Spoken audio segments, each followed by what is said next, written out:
Finally, something that we have been expecting since last Friday has been declared official. NASCAR has given the most severe punishment that we had imagined, and now Hendrick Motorsports is appealing to NASCAR in a historic appeal that might change the sport's course. In this video, we'll look over who received penalties on Wednesday and how it may affect NASCAR's future.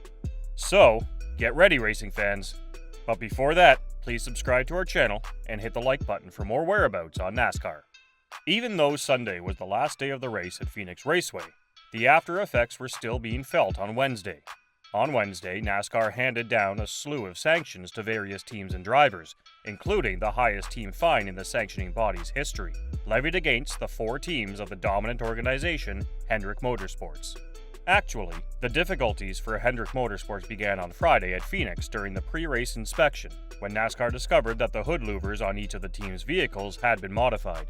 They did not prevent the teams from practicing, but they did grab the pieces to analyze at a later time.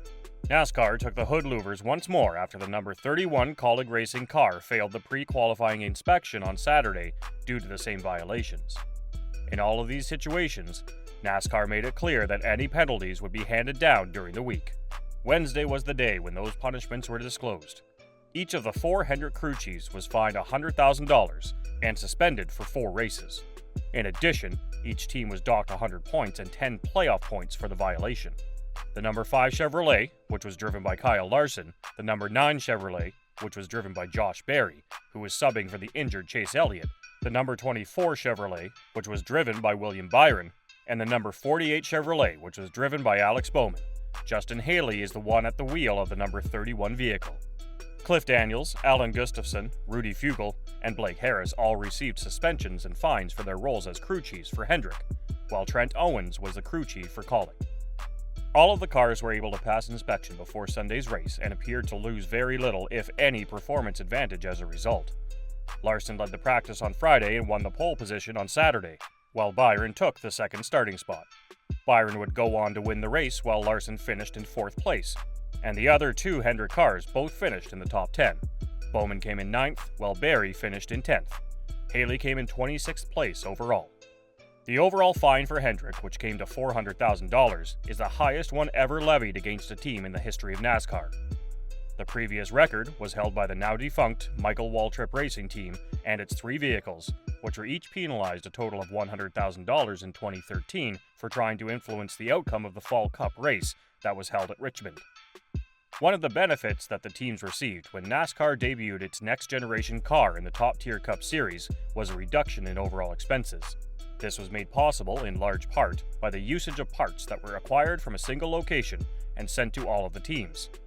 In April of 2022, NASCAR handed out the same punishment to Roush Fenway Keselowski Racing for that team's unapproved change to a single-sourced item.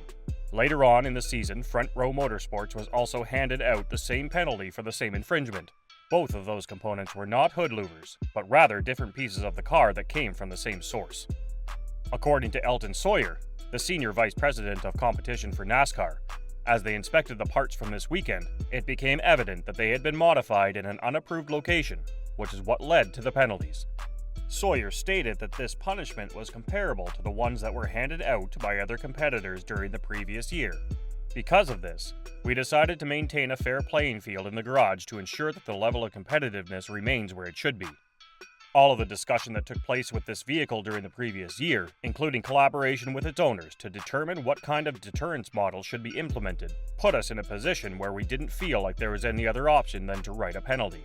Sawyer insisted that what they had witnessed was illegal despite the fact that he wouldn't go into specifics about the changes that had been made. He stated that there are components as we have approved working directly with the industry and the garage and a method to accomplish it. This spot wasn't okayed.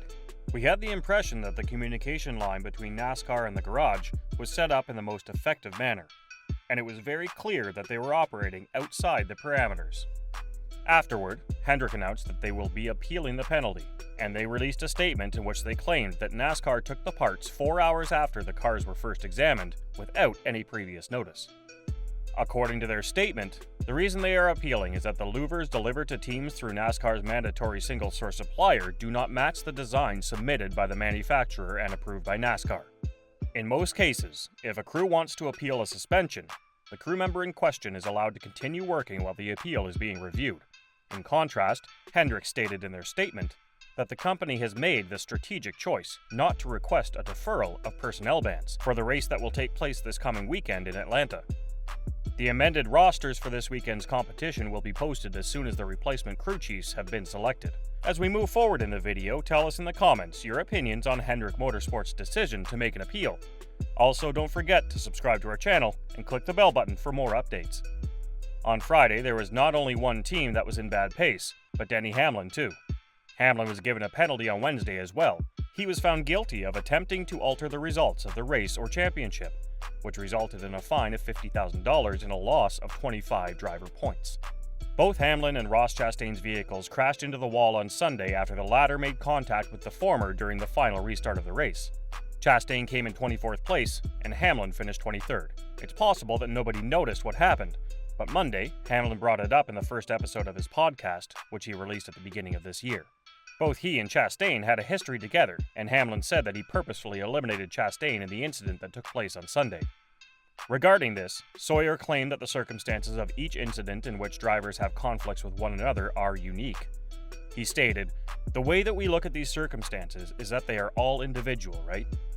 They are one of a kind unto themselves, and when you look at this one from the weekend before, we would have considered that to be a more recent incident." He continued by saying that NASCAR is ecstatic that Hamlin has his own podcast. However, he noted the following. He stated that they would become engaged when you start admitting that you have intentionally done something that would undermine the results of the conclusion of the race. There is no other way to look at things.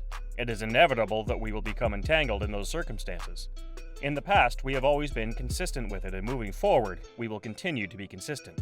While there has been no indication from either Colleague Racing or Hamlin regarding whether or if they will appeal their penalty. So, let's see in the coming days how they are going to deal with their penalties. That's all we've got for today. We hope you enjoyed it. Tell us what you think of the video in the comments below, and don't forget to subscribe to our channel to get more NASCAR updates. We hope to see you in the upcoming video.